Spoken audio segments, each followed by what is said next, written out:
We're going to continue our discussion of injuries about the ankle and hindfoot by introducing some general concepts that I think will allow you to better understand these the imaging findings. And there are about 4 or 5 of these that I would like to emphasize. The first of these is the talar displacement. It's important that one realizes that the talus is the real key to understanding ankle injuries and actually is the main component that produces those injuries. Whether it is direct or indirect forces that are applied to the ankle, these forces are in some way transmitted to the talus. And it is the reaction of the talus to those forces that will determine what ligaments or bones are injured. So the talus is key to ankle injuries. The second general concept is that of the greater ring. So I would remind you about what is the greater ring of the ankle. The talus is normally surrounded by a ring that's composed of both bone and soft tissue. This ring renders the talus stable and hence the ankle stable. This is what the ring looks like, and you can see that inferiorly it extends through the talus and then through the medial ligaments, medial malleolus, tibial plafond, syndesmotic ligaments, lateral malleolus, and lateral ligaments. So this is a ring-like structure, and thinking about this, you should remind yourself of other ring-like structures like the pelvis or the forearm. And this explains some reasons why the number of breaks in the ring contribute to whether or not the ankle is stable.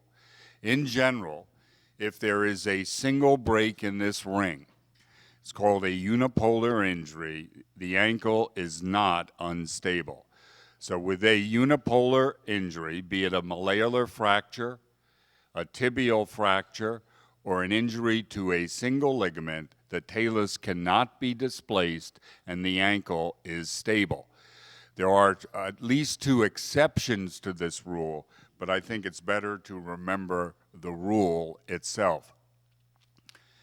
2 or more breaks in this ring designated a bipolar or multipolar injury generally lead to ankle instability.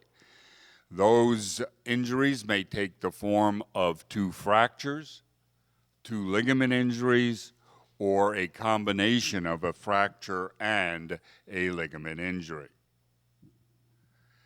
The third concept relates to the patterns of tissue failure.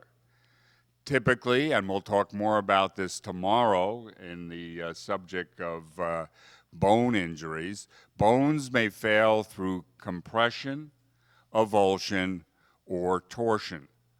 Ligaments may fail through avulsion and rarely through compression. When you look at radiographs or MR images or indeed CT images, the shape of the fracture line provides some information as to the mechanism of injury. Compression fractures are oblique or sometimes vertical. Avulsion fractures are transverse. And you should always think of an avulsion fracture when you see a transverse fracture line, particularly if it is close to the end of the bone. So compression fractures oblique, avulsion fractures transverse. Avulsion fractures of the medial malleus are far more frequent than ruptures of the deltoid ligament.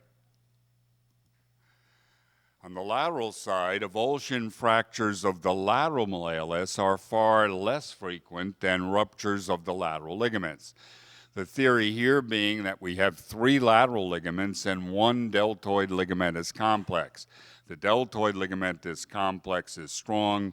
Individually, each lateral ligament is weak, so you get ligament injuries on the lateral side and bone injuries on the medial side of the ankle. The next concept is that of the lesser ring of the ankle. And in order to understand that, we'll look at the syndesmotic ligaments, and I'll use this drawing of an axial section through them. Anterior tib-fib ligament, interosseous ligament, inferior transverse ligament, and posterior tibiofibular ligament are shown. The tibia and fibula are bound together by a ring of bone and ligaments, and it is this ring that renders them stable. So I've shown you that lesser ring, but if you look at that lesser ring, you'll note that there is a further connection in the central portion of the ring provided by the interosseous syndesmotic ligament, and that there is another connection posteriorly, a hinge, if you will, provided by the inferior transverse ligament. So when you think of the syndesmotic ligaments, think of a smaller ring with a central connection and with a posterior hinge, the inferior transverse ligament. A single break in this ring provides very minor or mild diastasis of the tibia and fibula. Now, the typical pattern of failure in most syndesmotic ligament injuries is what is called an open book injury, and I'll show you examples in a little while, but the ligament that fails first is the anterior tibiofibular ligament, as shown in the drawing at the bottom. So that is the ligament that fails. In actuality, it has been pointed out that whenever the anterior tib-fib ligament fails, there's at least partial tearing of the interosseous ligament, but it is not completely torn. So this is a single break in the ring, all right, despite the fact we have pathologic abnormalities in two ligaments, and this is really a fairly stable injury. A double break in this ring, and we'll do the open book mechanism, so disruption of the anterior tib-fib and interosseous ligaments produces significant tibiofibular instability, moderate diastasis, although the posterior connections of the lesser ring remain intact. A triple break in this ring with failure of the anterior tib-fib, interosseous, and posterior tib-fib produces gross tibiofibular instability. Although the posterior hinge, as shown here, the inferior transverse ligament, remains intact. That ligament serves as a hinge, allowing the fibula to rotate externally, as shown by these arrows. So now we have external rotation of the fibula. Here's an example of what that would look like on a true frontal radiograph of the ankle. Widening of the medial clear space, indicative of deltoid ligament injury. We can see here that the overlap is not there between tibia and fibula, a syndesmotic ligament injury, a pretty significant one, and the fact that we see that lucency on a frontal radiograph of the ankle generally, although not invariably, indicates external rotation of the fibula. So you can diagnose that on the frontal radiograph. A quadruple break in the ring, well, you can see the direction that this is going, produces total tibiofibular instability. All right, all of the ligaments are now torn. Finally, the concept, what I call the zigzag connection. If we look here, you can see the talus is connected to the tibia by the tibiotalar, usually the deep portion of the deltoid ligament. This is the zig of the zigzag. And if we follow now the other connection across like this, the tibia and fibular are connected by the syndesmotic ligament. So we see the zig and the zag of the zigzag connection. If we have an injury to the zig in the form of a deltoid ligament injury, or in fact a fracture of the medial malleolus, we disrupt the connection between the tibia and talus. This will allow displacement of the talus in two possible ways. External rotation on a supero-inferior axis of movement, and abduction on an antero-posterior axis. One or both of these may take place now. If in fact this occurs to such a degree it affects the fibula. And now there is external rotation of the fibula as well. As the fibula externally rotates, an open book mechanism of injury affects the syndesmotic ligaments, starting with failure of the most anterior ligament, which is the anterior tibiofibular ligament, and progressing posteriorly, eventually possibly disrupting all 4 ligaments. Once the syndesmotic ligaments or fibula are injured, lateral displacement of the talus may occur with gross widening of the medial clear space, all right, and an anterior shift of the talus may also be seen. Here's a nice example on plain film and MR of these mechanisms at work. Once again, the widened medial clear space. Disruption of the anterior tib fib and interosseous ligament, it's hard to tell about the posterior ligaments, and disruption of the deltoid ligament in this particular case. Well, let's go on now and talk a bit about classification. And we are going to introduce the Logie-Hansen classification system for those of you who may not be familiar with it. But how many of you learned the Weber classification of fibular fractures? I know this is very, very popular. It's fairly simple to apply. Weber uses the joint line as a point of reference and describes the fibular fracture with respect to the joint line. A type A fracture is a fracture of the fibula below the level of the ankle joint. This pattern of injury is associated with normal syndesmotic ligaments. The type C fracture is a fracture above the syndesmotic ligaments. This type is generally, not always, associated with positive tears of the syndesmotic ligaments. The problem with the Weber classification is that you cannot be certain that when you have a fracture at the level of the joint line, the type B, whether or not the syndesmotic ligaments are normal or are abnormal. So it is this type B fracture that leads to uncertain analysis of the syndesmotic ligaments. I like the Logie-Hansen. Does anybody use this? One person. That's good. Okay. Me too. All right. So there are 2 of us. So let's look at this, and then I'll show you why, as you look at MR images, knowing the Logie-Hansen classification system can really help you. Logie-Hansen describes how the foot and ankle move when there is an injury with respect to the body. In a way, he has this backwards because it's the body that's moving with respect to a fixed ankle with most of the injuries. But still, it is useful to think like this. And he has a phrase that describes the injury that begin with a word, pronation or supination, as the first part of the description.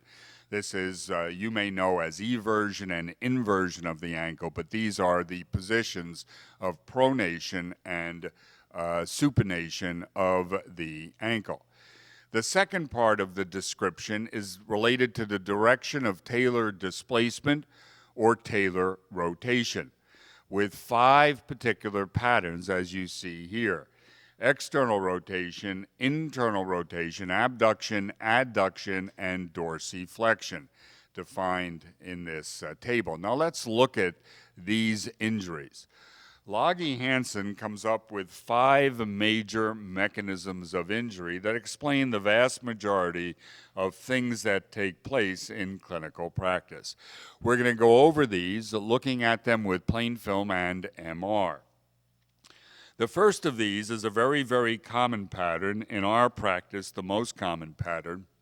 It is supination and external rotation. Logie-Hansen defines 4 progressive stages of this particular injury. The stage 1 injury, as shown in this diagram, diagram B, relates to a ligament avulsion, the anterior tib fib ligament, or an avulsion, a bone avulsion at its site of insertion, as shown here. So that can be a bony failure or ligamentous failure. This would be, in fact, the first stage. We go to the second stage, which is shown fully in image C, and it relates to a fracture that typically is spiral or oblique, that is transsyndesmotic or parasyndesmotic.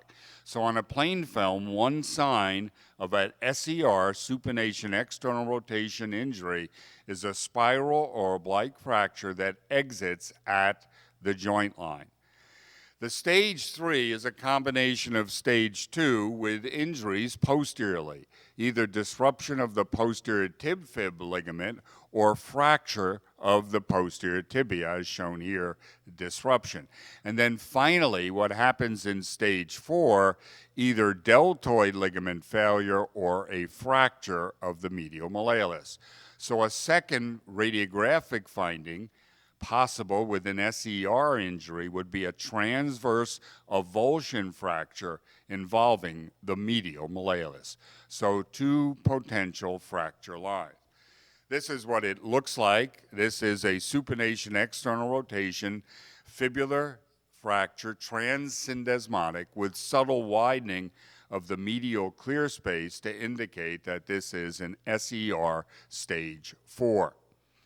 Here we can see with the arrow pointing to the external rotation, the disruption of the anterior tib-fib ligament, that fracture, that characteristic fracture of the fibula. This is a supination external rotation injury. So let's look at a couple of examples. Here is the stage 1 injury in this patient. The anterior tib-fib ligament is irregular. It's hard to see. This was a subacute injury, not an acute injury. This is stage 1 of an SER. Let's say you didn't pick that up and you thought it was normal. But now you get to the fibula, you don't have plain films to help you, as is often the case, and you see the classic transsyndesmotic oblique fracture. You recognize that as an SER, stage 2, you go back and you find stage 1. Because in almost all cases, if you have stage 2, you will have stage 1 as well on the MR images. Another example. The stage 1 injury, in this case shown in the coronal plane as a disrupted anterior tib-fib ligament. The stage 2 injury, the fibular fracture, you find that, you will then go and look for this if you missed it. The stage 3, a very classic avulsion fracture of the posterior malleolus by the posterior tib-fib ligament shown here. And in this person, an SER stage 4 also occurred, not well shown, but the deltoid ligament is abnormal. So if you know the stages, there's a sequence that's pretty predictable. And when you find something that you can identify as a late stage, you're going to go back and look for the earlier stages. Stage 1, disruption of the anterior tib-fib. Stage 2, the fibular fracture. Stage 3, disruption of the posterior tib-fib. Okay, and stage 4 is problems with the deltoid ligament and indeed an osteochondral injury of the medial talar dome. Rarely you go from stage 2, the fibular fracture, to stage 4, the deltoid problem, without passing stage 3. The posterior structures will look normal. The second of the 5 patterns that we'll briefly touch upon is supination adduction. According to Loggy Hansen, this is the only mechanism that explains injury to the low lateral ligaments of the ankle. All of his other mechanisms ignore those low lateral ligaments. To him, supination adduction consists of 2 stages. Stage 1 is disruption of the low lateral ligaments, shown here in B, or a transverse avulsion fracture, infrasyndesmotic, sometimes close to the syndesmotic area, but it's transverse, it's an avulsion fracture. That would be, in fact, stage 1. And then, as we get supination of the ankle, a compression fracture develops of the medial malleolus. Remember, compression, oblique, near vertical fractures, that is the stage 2. So on a plain film, 2 possible fractures, okay, this oblique medial malleolar fracture, transverse, typically infrasyndesmotic fibular fracture. This is what it might look like. This one's a little bit higher, but still consistent with an avulsion fracture. Here is that compression fracture of the medial malleolus. Here's what it would look like on an MR. This is supination adduction stage 2. Now, what's interesting are a few reports that have now appeared in the literature of a stage between stage 1 and stage 2. That is, particularly in the immature skeleton, there is an avulsion fracture of the fibula or disruption of lateral ligaments, and then there is contact between the medial malleolus and the talus without a fracture. So this is probably a force that was not great enough to produce a fracture. Here's one example in a child, and here's another one. We can see the fibular fracture, and we can see in this case marrow edema, a subchondral fracture line, not the typical pattern, but again in an immature person. So maybe in the immature skeleton, another pattern may be seen. In our practice, we have seen further examples of this in adults, where we have low lateral ligament disruption, no medial malleolar fracture, but bone contusions on the medial dome of the talus and the medial malleolus. The third of the 5 patterns is the most common pronation injury, which is pronation external rotation. This also consists of 4 stages, beginning on the medial side with rupture of the deltoid ligament or an avulsion fracture of the medial malleolus. Here the ligament is torn, in this case an avulsion fracture. Then we go on and we get disruption of the anterior tibiofibular ligament, or again, this can be an avulsion fracture, shown in illustration here in D. We go on to stage 3, the most characteristic plain film finding, which is a suprasyndesmotic fracture. So when you see that fracture, you can be fairly certain you're dealing with a PER, pronation external rotation, stage 3 injury. If you pick that up for the first time on an MR, you go back and find stages 1 and 2. Finally, in the stage 4, we get disruption, osseous or ligamentous, located posteriorly. So on a plain film, the possible fractures are a transverse avulsion fracture of the medial malleolus and this spiral or oblique suprasyndesmotic compression fracture.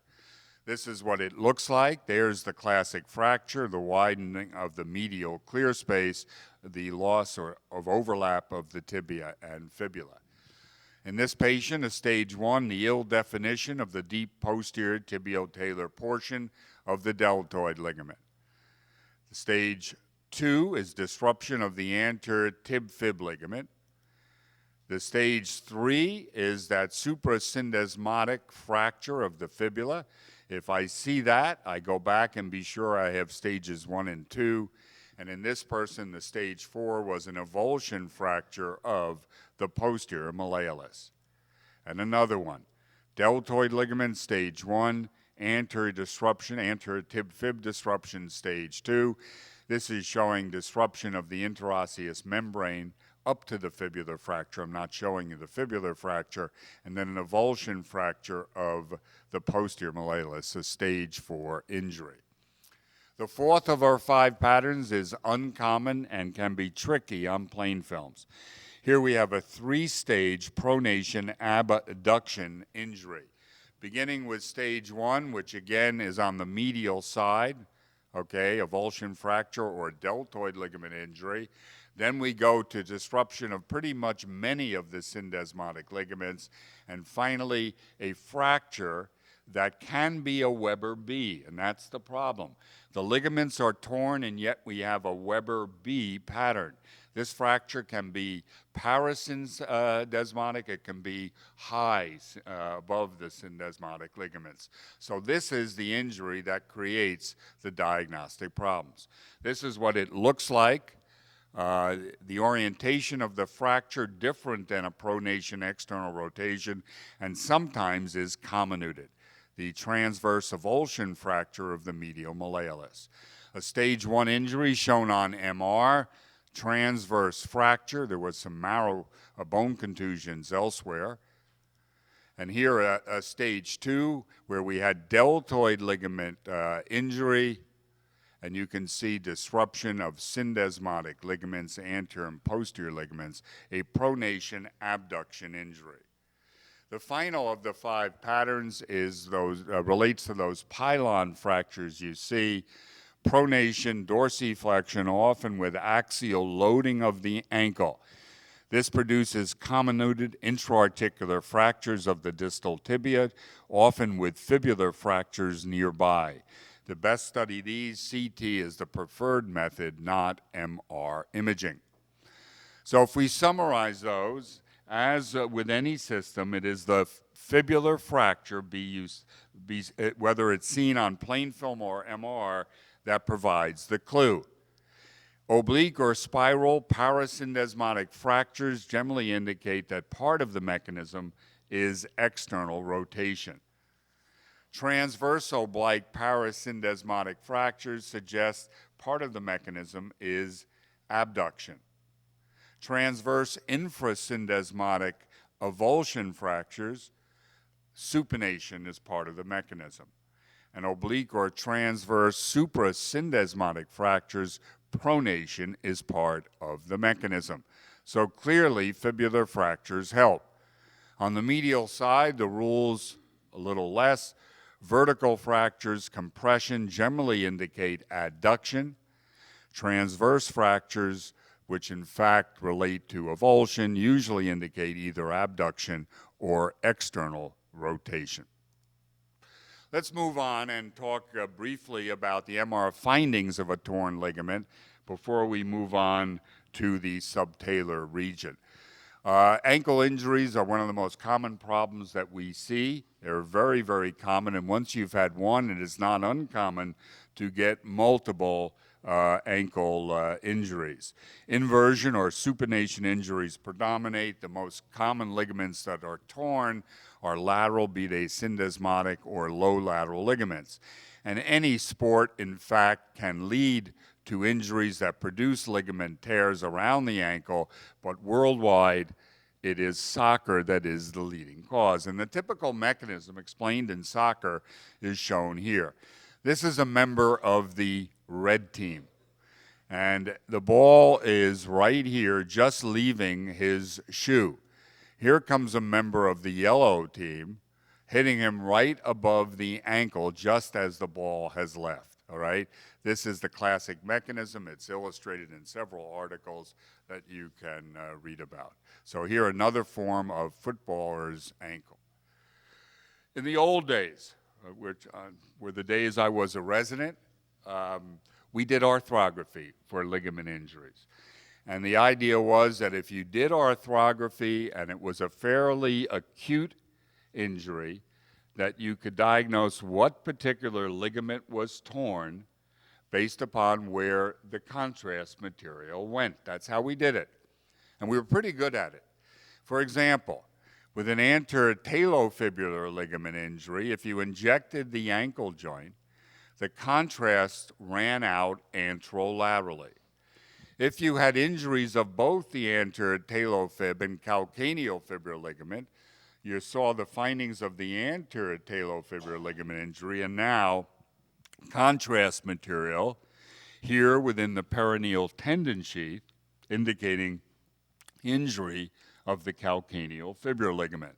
Now, I'm not suggesting you start doing arthrography for these ligament injuries, but if you remember those patterns, you will see them reproduce when you study these injuries in the acute or subacute stage utilizing MR imaging.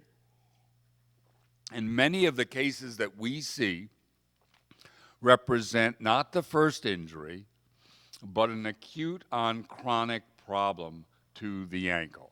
Here's a perfectly good example. The main abnormality in this case is a thickened anterior talofibular ligament, and you can see that there is fluid escaping through a new tear of that ligament at the talar attachment and extravasating just like the contrast did on the arthrogram I showed you a moment ago. So this is a finding that you could see with disruption of the anterior talofibular ligament. Another one.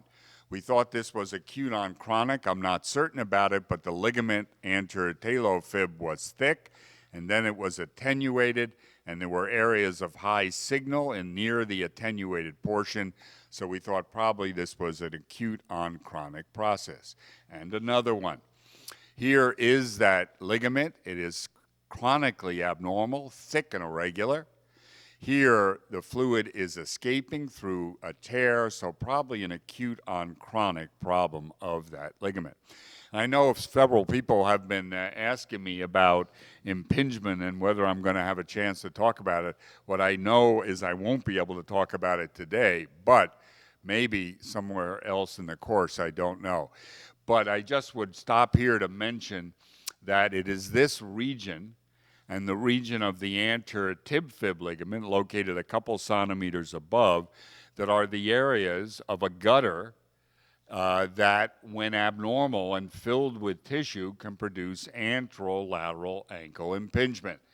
Some people separate the fibrous tissue that develops in the gutter with a thickened but normal ligament as true impingement, and a displaced thickened ligament within the gutter as not a true anterolateral impingement. But I think it doesn't matter. I think if the problem is anterolaterally, if you have abnormal ligament or soft tissue or filling that gutter, whether it's from the anterior tib fib ligament or the anterior talofibular ligament, it can produce anterolateral impingement of the ankle. Now, if we look on the medial side, I'm going to simplify this, and you may have more slides in your handout that I'm going to show, but I'm just going to concentrate on first a soft tissue injury. That if we think about an injury that involves the deep posterior portion of that deltoid ligament complex, as it proceeds anteriorly, it can go in one of two directions. In some people, you'll get disruption of superficial and anterior ligamentous fibers. And if you were to do an MR in an acute situation illustrating that, this is a sagittal view, that's the anterior colliculus, the posterior, you would expect to see a lot of edema and fluid all the way from the posterior colliculus to the anterior colliculus. The other possibility is it tears the posterior ligament but exits through the bone anteriorly. So there's a fracture of the anterior colliculus. Here is the soft tissue edema and fluid in this region. Here is the fracture of the anterior colliculus. So by knowing your anatomy on the medial side, you can sort out what portions of the ligament are abnormal. We return to my days as a resident and to doing ankle arthrography. When we used ankle arthrography to diagnose recent injuries of the deltoid ligament, we would look for this pattern of contrast extravasation. The contrast material extravasated around the medial malleolus. Hence, on an MR with an acute or subacute injury, you're looking for subcutaneous edema or fluid up in this region, and of course abnormal signal within the deltoid, here involving mainly the deep portion. To show you a couple of examples, this is a very impressive injury of the deltoid ligament. Very few intact fibers in the superficial or in the deep part. There's very little normal seen here, and there's very little normal seen here in the sagittal view. Now, one point I would remind you about deltoid ligament injuries: it is extremely common in the acute or subacute stage to find edema in the medial aspect of the talus. So what you may think as a bone contusion alone may turn out to be a deltoid ligament injury at the talar attachment. Always look for the edema in the talus. This is very characteristic of a lot of acute injuries of the deltoid ligament. In this case, there's edema within the sustentaculum tali as well. In this example, we have kind of subacute and chronic changes. This is the deep posterior tibiotalar portion. Normally on a T1 weighted image, there is a striated appearance to this ligament. That's what we use as normal because there is fat in the ligament. If on a T1 weighted image you don't find fat in this ligament, it is probably abnormal, the deep posterior part. Here is the injury, and note again that there is some edema in the talus.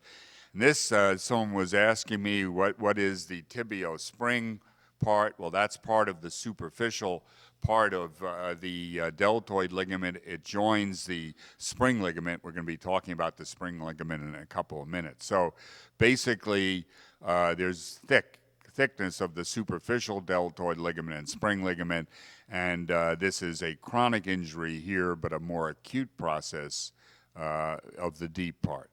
And another one. Look at the size of this ligament. So this is mainly spring ligament, all right, that we're seeing. Now, what do you think that is? Anybody? Okay. Well, this is part of the spring ligament, and if you know your anatomy, the spring ligament has, at least recently, has been said to have 3 parts, 2 plantar parts. And there is a recess between the 2, so you be very careful of saying that it is torn in this region. I'll show you some better examples in a few minutes. Deltoid ligament, clearly abnormal. And then occasionally, and this is the only case I've seen of it, the deltoid ligament may become entrapped within the medial aspect of the joint, as it was in this particular case, requiring surgery. Finally, the syndesmotic ligament is complex. There are 3 patterns of injury: intercalary diastasis, anterior diastasis, and total diastasis. I don't have a good example to show you of intercalary. I can show you what it's supposed to look like. This occurs in the immature skeleton, and the reason it occurs that in the immature skeleton, the level of the tibial physis is above the level of the fibular physis, as shown here. So what can occur is one can have a physial injury with lateral displacement of the tibial epiphysis. It will lead to tearing of ligaments, of the interosseous membrane, I should say, and exit as a fibular fracture, and yet the syndesmotic ligaments remain intact. This is called intercalary tibiofibular diastasis, and if anyone has a case, I'd love to get a copy of one. I don't have one. Anterior tibiofibular diastasis is the most common pattern that we see in our practice. It is an open book injury with failure that begins anteriorly and progresses posteriorly. Hence, the first thing that we're going to see, failure of the anterior tib-fib ligament. Remember, I said that whenever that occurs, there's tearing of at least some of the fibers of the interosseous ligament. This would be a kind of a stage 1. What can occur instead of the ligament failing is an avulsion fracture where it attaches. Its 2 points of attachment have names. I've placed them on this slide. Most of the avulsion fractures I've seen have been from the tibial side of that ligament. Here is an example of a open book injury with disruption of the anterior tib-fib ligament. There's probably some pathology going on here as well. It's well shown in the coronal images. It's kind of like the stage 1 injury. With severe injuries, subsequent stages will include disruption of the posterior tib-fib ligament, an avulsion fracture where it attaches. This fracture fragment is often called a Volkmann fragment, and although sometimes illustrated as a small triangle, in our experience, in the cases I've seen, it often has been a very long fragment that goes all the way over to the medial side. So this is a Volkmann fragment related to problems with the posterior tib-fib ligament. With very severe injuries, external rotation of the fibula occurs. It injures the crural interosseous membrane. This proceeds superiorly. That's what it would look like when disrupted. And eventually, as you know, one ends up with a fracture of the proximal fibula, which is called by some the Maisonneuve fracture, the suprasyndesmotic fracture related to a pronation external rotation injury. Finally, total diastasis, where all of the syndesmotic ligaments are disrupted, typically in association with deltoid or medial malleolar problems. This is what it would look like on a plain film, gross disruption of the ankle mortise. Here's what it might look like on a MR. You can appreciate here all of this edema that proceeds upward along the lateral aspect of the tibia between the tibia and the fibula. This is a good clue to the diagnosis. You want to look for all of that edema. Gross widening of the tibiofibular space, clearly all of the ligaments are torn. Now in the old days, again, we came along with arthrography, and this is what we would see. Disruption of the deltoid ligament, as I talked about previously. This extravasation of contrast between the tibia and fibula, classic syndesmotic ligament. Hence, on MR, it is this pattern of edema that you see proceeding upward alongside the tibia that is very, very characteristic of these syndesmotic ligaments.